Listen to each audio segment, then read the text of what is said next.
Cardinals haven't played football in a while, it seems. We've got a fun game we're going to play that we'll play throughout the offseason leading up to the draft and free agency. Sign them, draft them, or both. We're going to hit 3 position groups and what we think the Cardinals should do. Sign one, draft one, or do both. Alex, Clancy, Bo Brack, Locked on Cardinals. Let's go.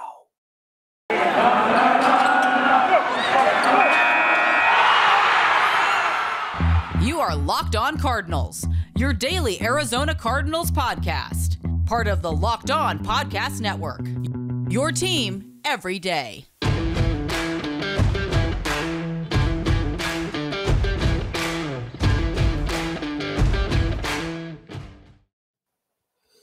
Rise it up. Alex Clancy, Bo Brack, Locked on Cardinals. Follow him at Bob Brack. Follow me at Clancy's Corner. We're so close to 2,000 subscribers on YouTube. Tell your friends, tell your pets, tell your kids, whoever. We'll get there soon. Thanks for making Locked on Cardinals your first listen each and every day. Yeah, you know, we're going to, just a little teaser. I don't know if we're going to do it this week or sometime soon. Bo had this great idea that we're going to take one full podcast and compare the Arizona Cardinals from the beginning of last season through the end of this season with the Cincinnati Bengals. 2 head coaches that there was question marks surrounding if they should have been hired to begin with. They had 1 year, and then they had kind of their second year, and then through, you know, this season, and things were drastically different. One is sitting at home, and one is going to be at SoFi Stadium in 2 weeks. So we're going to do an in-depth look at what went wrong and what the Bengals did right to get to where they are, where the Cardinals are now sitting at home after starting 7-0 and 10-2. But today, this is going to be fun. So we did our first mock draft Monday, yesterday, the way too early version. And Bo and I, we agree on a lot of things here regarding the draft, and we disagree on a lot of things like normal. Wide receiver, offensive line, cornerback. 3 position groups that the Cardinals are going to have to focus on, whether it be through the draft, free agency, or both. We're going to play the game, draft, free agency, or both. Start with the wide receiver group. At 23 overall, and this is obviously barring any sort of trade up or trade back scenario, that it's wildly possible with the 23rd overall pick, especially with the Cardinals not having a 4th or 5th round pick due to the trades of Zach Ertz and Marco Wilson flipped, respectively. Bo, wide receiver. Yeah. Draft, sign, or both?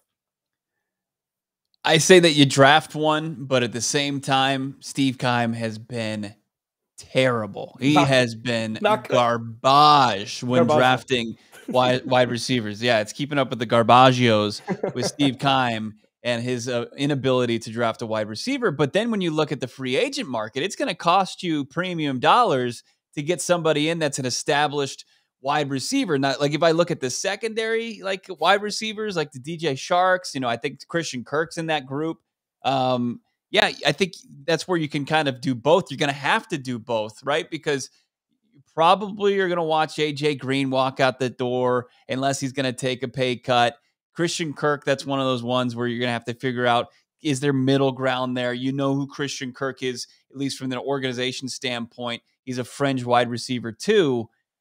You need a playmaker, you know, for the second consecutive offseason opposite DeAndre Hopkins. And like, you know, you can't go bargain. You can't go bargain DVD hunting in the Big Ben at Walmart because you got to get somebody. This is Kyler Murray's really his last year on his rookie scale contract, and you can really kind of wildly irresponsibly spend. Ah, man, I think it's where you have to hit in the draft wherever you take it, whether it's first, second, third round, and then you get somebody like a Shark on the free agent market. But if you're going top tier guys, I don't think they're in on those guys. Do you? No, I think the answer is draft here. And I think the reason why is because those funds need to be allocated elsewhere, because you're not going to go after an Allen Robinson or a Chris Godwin or guys like that. And we talked about this yesterday. Kenny Golladay is going to look like the cautionary tale from what the Giants did and, you know, how little he played. Allen Robinson's been a little bit healthier than Chris Godwin, but Chris Godwin's probably the better receiver. But you put Allen Robinson somewhere with an able-bodied quarterback. I mean, Allen Robinson still got plenty of juice left in the tank. I mean, he's not like an Allen Hurns the guy that he used to play alongside in Jacksonville, who kind of sputtered out after going to Dallas and elsewhere. But I do think that it is a fool's errand to not only sign a running back to big money, but also sign a wide receiver to big money. DeAndre Hopkins showed DeAndre Hopkins with that long-term extension, that just showed how thankful the Cardinals were for the year that he produced initially, because they hadn't had a wide receiver one in a long time. I mean, Larry Fitzgerald hasn't been Larry Fitzgerald for 5 or 6 years, like full on since 2015 or so, So I think it's draft only, and then you could sign tertiary guys, sign wide receiver 3s or wide receiver fringe 2s that aren't going to be as expensive as Christian Kirk. Yeah. So I think we're both kind of on that plane. And listen, there's always good wide receivers, but you're right. It's like all of this. It's like, man, all these great things would be possible if Steve Keim knew how to draft, all things would be possible. Yeah. And like, a couple publications have pointed out, whether it's Revenge of the Birds or Pro Football Focus, that the Arizona Cardinals have swung and missed and really not invested in premium positions, where they're going to have to play catch up this offseason. And it's going to be big for them. But one that we're not going to get into, and we're going to talk about future episodes, because I think every offseason we need to do this in honor of the DeAndre Hopkins trade, is who's your DeAndre Hopkins trade this offseason? A guy that you never envisioned hitting the market and was available, that ends up on the Arizona Cardinals roster, kind of like your pipe dream, who you would want that you wouldn't think is necessarily available, but became available. Maybe you could pull a trade for somebody that's got a little bit more of a team-friendly contract than it's going to cost to get those wide receivers out there on the free agent market.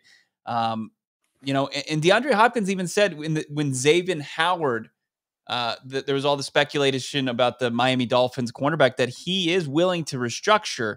He's got the top cap hit on the team. I wouldn't be shocked if that happens, or it doesn't happen this offseason, where Nook gets a little bit of a restructure to his contract. And you know what? Who was my name? Who was my name from early last season? Was it Beckham Jr.? Yeah. Yeah, that they could have gotten in there. Yeah, and it's he's gonna be a free agent. So is he gonna garner? I mean, is he gonna want to leave? First of all, if they win this, if they win the Super Bowl, and we'll talk about this a lot, infused throughout free agency and the draft. If the Rams win the Super Bowl, that could be the best thing for the Cardinals. Yeah, and it's weird, it's convoluted, but it's also that could be just the dispersion, like spring raids on ants or whatever. It's like, okay, we got one. Now I'm going to go make money elsewhere, which happens all the time, And if they don't win, Odell Beckham already has a taste of it now. He has a taste of a stable organization for the first time in his career. Yeah, since he's grown up. With the Giants, he had Eli Manning, and say what you want, but I don't know if they truly ever meshed. And then you have Matt Stafford. Could be a completely different situation. Let me throw out two names, and you can poo-poo them right away if you want. But Brandon Cooks, I mean, Houston continues to do their rebuild. I know he's undersized, but he continues to perform on a crappy team. His second season with the Texans, another successful one for Cooks. Or could things, there's been so much pressure and so much scrutiny and criticism as far as the Baltimore Ravens receiving core goes. Could you maybe get your boy Hollywood Brown back with Kyler Murray? That's interesting. I don't know. No, I mean, because Brandon Cooks he's expensive. That dude. I mean, the fact that he's gotten traded 3 times for first-round picks is unbelievable. But you know what he's done? He's put together a really, really good resume where he's been. And I just don't know, are they one tricky enough to where it's not going to benefit the Cardinals down in and down out? We don't know what Hollywood Brown is. We have no idea what he is. Especially with Lamar Jackson, I don't know. But I like where your head's at with him, because he's still on his rookie scale deal. I don't know if he's garner a first-round pick, even though they don't use him. They drafted Rashad Bateman out of Minnesota. I don't know what that offense is going to look like, but I do know, as you mentioned, it's Mark Andrews and it's everybody else. Alex Clancy, Bo Brack, Locked on Cardinals. We're going to hit offensive line next. Draft, sign, or both. That's next. Locked on Cardinals. First, Oh, man. There might be less football being played, namely with the Cardinals, but betonline.net has way more stuff to bet on this playoff season, from sports totals, player performance props, to where the next fired coach is going to land. BetOnline is the number one spot for all things NFL betting in 2022. And it's not just football. BetOnline.net's basketball, hockey, boxing, and UFC odds coverage is the best in the business. From sports right down to your favorite Vegas casino games, BetOnline is your number one wagering destination. BetOnline, the fastest and easiest way to wager on all your favorite sports and play your favorite games. BetOnline, where the game starts. Follow him at Bob Brack. Follow me at Clancy's Corner. Follow the podcast at Locked On AZ Cards. A little hat tipping to my co-host, Bo Brack, will be spending some time in Los Angeles next week covering the Super Bowl for the Locked On Podcast Network. I guess 99 people said no, so luckily, I mean, at least Bo's ahead of me in the pecking order, which is fantastic. The Locked On Cardinals will be represented out there with Ross Jackson, our fearless leader, and a couple others. So that should be fun. After the wide receiver position is so interesting because it's supposed to be like the most stocked pond, regardless of who's wearing the number, because like the offense is supposed to be this juggernaut with Kyler Murray, and it's supposed to elevate these wide receivers. And there's been something off towards the second half of two seasons in a row. And you wonder, is it like, say Odell Beckham Jr. does come in, just 1 year, 10, just hypothetically speaking, comes in, it's team friendly, and he wants to be here, whatever. Say, he marries Cliff Kingsbury's sister, whatever. Say like something happens where it's like a match made. Can this offense make two wide receiver ones happy? Yes. Oh yeah. If he marries Katrina Kingsbury and they live happily ever after, I mean, like I was wrong. I think I was pretty down on Odell Beckham Jr. in Cleveland, and I thought that he was the issue, and that wherever he went, it was just going to end in ugly divorce. Where that wasn't the case. It was just a match made in heaven as far as the Rams go. Just think about what Odell Beckham Jr. could have offered the Arizona Cardinals down the stretch without DeAndre Hopkins, especially in the red zone, and how key OBJ has been in the red zone for the Los Angeles Rams. I mean, that's what the Arizona Cardinals were lacking. And I'm going to stress this, like the Arizona Cardinals have to get an option, opposite DeAndre Hopkins. They just have to. And it's got to be at the wide receiver position. Like they found solutions at running back, but in the passing game, if DeAndre Hopkins, if 10 can't go, you're kind of SOL. Like he's the one that's elevating the play on the offense, especially as far as the passing attack goes. It's not Kyler Murray, unfortunately, yet.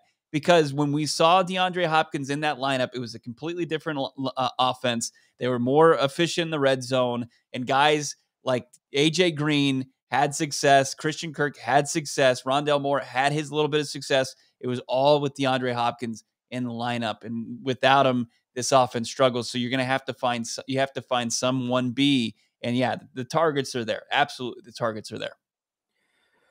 Yeah. We'll see. I mean, it could be addition by subtraction, where you just trim the fat a little bit. Sorry, Christian Kirk, go make your money elsewhere. Go be a Pro Bowler elsewhere, because it seems like it's just not going to work here. You have Rondale Moore, and then you just need the other bookend. You need another wide receiver one, wide receiver fringe one, which I agree with. Offensive line. I'll go first here. Draft, free agency, or both. Draft, sign, or both. This is both 100% out of, however many things I could say. Yeah, 100 times out of 100. Bring as many as you can. This is a numbers game for Steve Keim. Because, again, he doesn't know how to gauge talent. Now, Kelvin Beacham was probably his crowning achievement up to this point. Bringing in somebody who, I mean, Justin Pugh's been on the team for longer. He's had more up and downs. Kelvin Beacham, they brought him in for just over $1 million. Then they signed him for $2 million a year, and he's been a great right side of the line to complement DJ Humphries.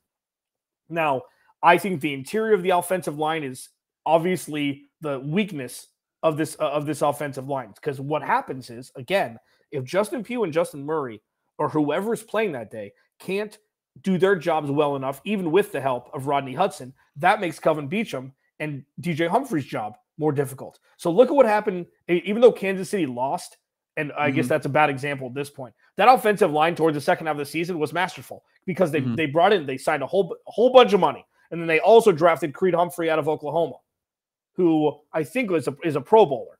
So if you can draft an interior offensive lineman and bring one in as well, I mean, I feel like that's immediately gives Kyler Murray more time, which in turn makes his offense better. Yeah, no doubt. I mean, you've got Rodney Hudson. He's going to be here. He's going to be that mainstay. He's going to be that center, and he's going to be the kind of calming influence, veteran influence that you want on the offensive line. We'll see what happens with DJ Humphries, if they can restructure, if they can figure it out, or they're just going to roll with him in the final year of his deal, and he's going to have a cap hit upwards of $19 million. Kelvin Beacham, as you mentioned, the options there. Josh Jones, I know a big frustration for a lot of Cardinals fans out there because of all the penalties, but he will be developing. He's got a year under his belt, his first professional year. We witnessed it. He had some flashes early on. Can he build off of those? I think so. I think he's talented enough if he can kind of work through the penalties. I mean, young offensive linemen struggle with that anyways. He could be a part of it. And I think that there's enough continuity on this offensive line, which I think is key. Just with communication and the way that Kyler Murray gets out and runs, and those guys can kind of have that unspoken, communication that you need to bring in. Yeah, maybe 2 new faces, but you've got enough continuity in there. You have to draft somebody. You have to. Like they drafted a center in the 7th round last year. That was the only offensive lineman that they took. Michael Manette out of Penn State. I don't think he didn't end up on the final roster. I don't think he ever dressed. He might have been on the practice squad for a cup of coffee or something. But outside of that, I mean, they haven't invested in the offensive line. Josh Jones the previous season in the 3rd round. They've got to. You have to. You have to invest draft capital in the offensive line. And if it's in the 1st round, great. If it's in the 2nd round this year, if it's both, do it. You have to get younger. You have to get stronger. You have to get more physical on the offensive line. Yeah. I mean, this is obviously, I mean, and I don't, there's just so much.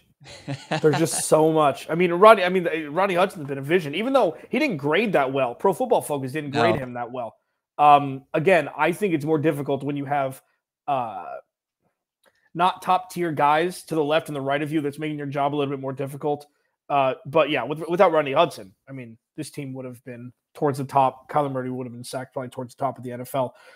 Coming up next, we're going to hit, more position groups later. I just wanted to hit these 3 because it seemed like they were at times the problem spots for this roster. We're going to hit the cornerback room next. Locked on Cardinals first. It's like my child has come home. I get to talk about rockauto.com. Again, this episode is brought to you by Rock Auto. So it's now impossible pretty much for your chain local storefront places to have all the parts that you need. Okay. So going there and saying, hey, I need this, they might not have it in stock. So you drive down there, you have no idea what you're doing, like me. You're like, hey, I need this part for my car, man. And they're like, well, we don't have it. So you can now drive and waste more gas and go home, but use your Get Upside app for that. So rockauto.com has you covered for pretty much everything. You save time and money, okay? Why choose to spend 30 or 40 or even 100% more for the same parts from a chain storefront or car dealership when you can go to rockauto.com? They're a family-owned business. They've been serving do-it-yourselfers for over 20 years. Their prices are reliably low. They have everything you need from brake pads to tail lamps, everything. They've got you covered, okay? Go explore their easy-to-use website today to find the solution for all of your auto parts needs.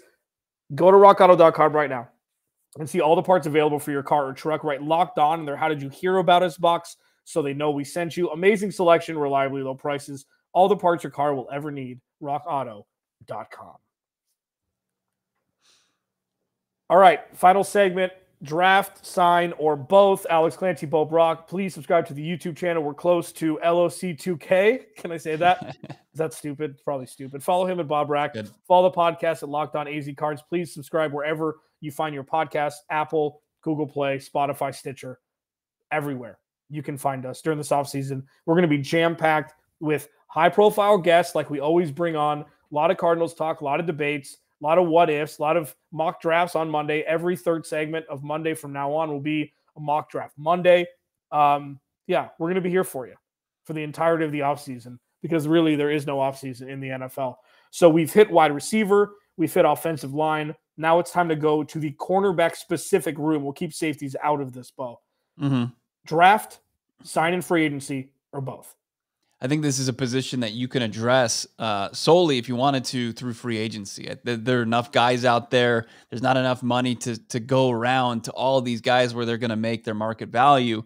And you could potentially, get in on a deal that makes sense for both sides with a guy like Stephon Gilmore, a guy that's kind of long in the tooth, can still play at a high level. I don't care. I'd love to see the Arizona Cardinals in on Gilmore's former teammate with New England and J.C. Jackson, who's going to be a free agent, but it's going to cost you, $18 to $20 million a season for that. And I don't know if they can play in that sandbox, but the Arizona Cardinals, they need to be like, if you look at the Cincinnati Bengals, they completely reworked that defensive secondary just through free agency.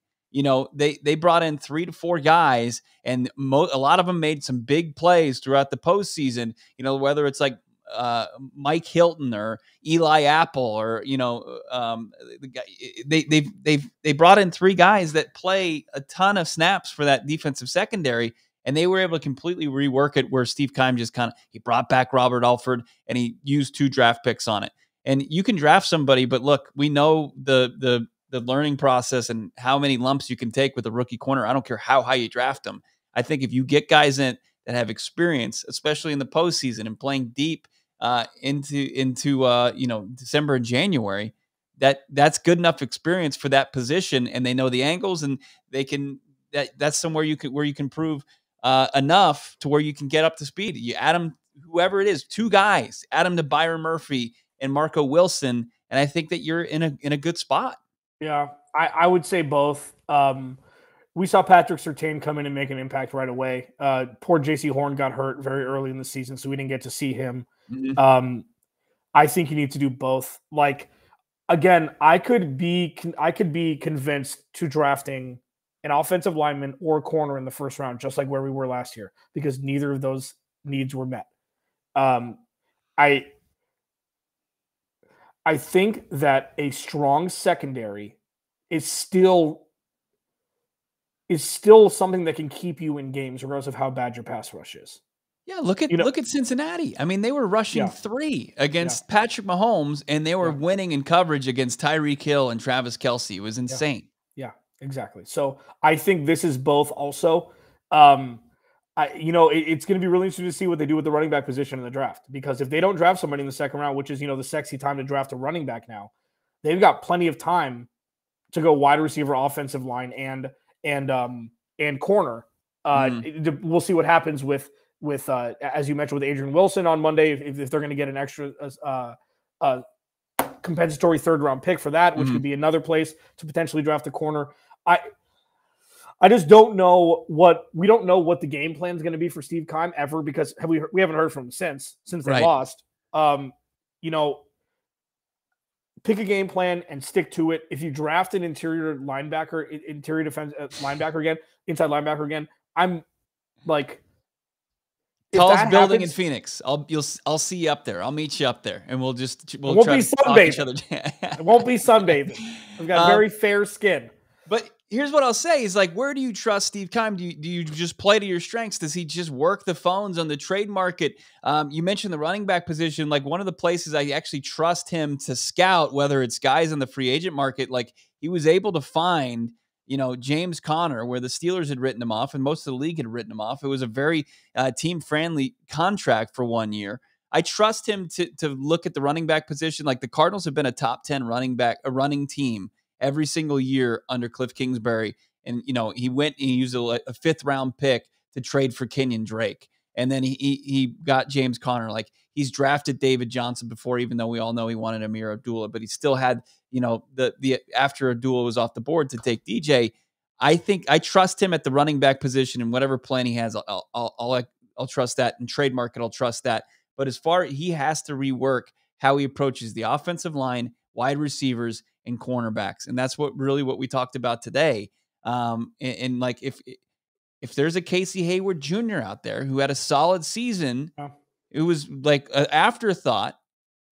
Get him, sign him. Don't let him just go and like just sign with whatever team's kind of like, okay, we'll sign Casey Hayward Jr. Go and get it. It's a weakness. Yeah, it's a Trey Boston-y situation where they needed safety help and they went and got him for 1 year. And I don't know, there's something weird happened towards the end of that. Oh, they brought him in, it didn't work, and then they ended up signing him anyways. I can't remember. I can't remember what happened. But when it comes to like, it's just the fact that Robert Alford and Malcolm Butler were that was it. You had the whole offseason. And then you trade up and draft Marco Will. Like, that was it. That was like, we're rolling with this.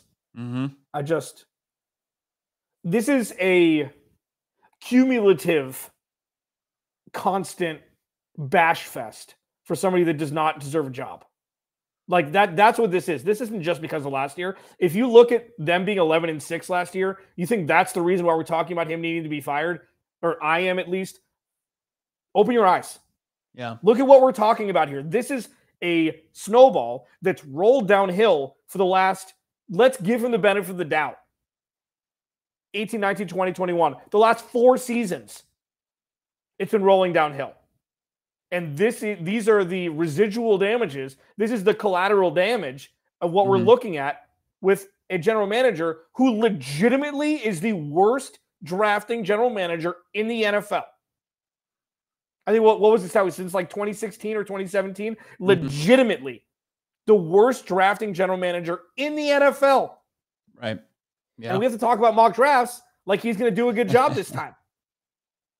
So I don't know. Like, that's why I hope it works.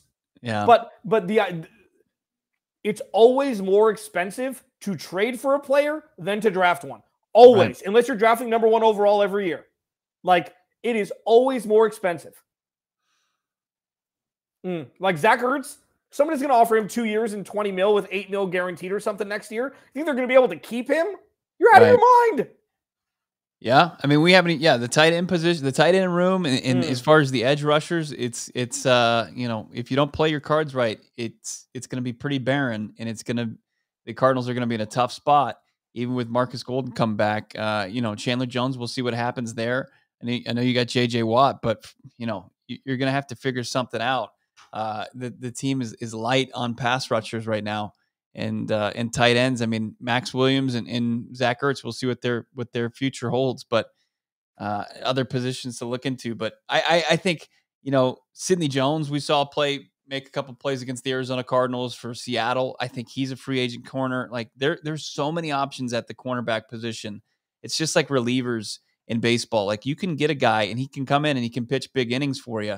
It's just the same thing as snaps for corners. If they've been there, they've seen it before, and they can make plays that could potentially take you from with the depth. If you add it, you could be going deeper than certainly did in 2021, 2022. Alex, Clancy, Bo Brack, Locked On Cardinals. That was fun. We're gonna do that. Yeah. We'll do that maybe Tuesday of next week. We'll do the same draft sign or both. I'm sick. It's just. I'm sick. We had the reason why is because we had these same exact conversations last year. Same exact conversations. We could have replayed this podcast from last year with different names, and it would have been the same thing. I'm sick. We'll talk to you guys tomorrow.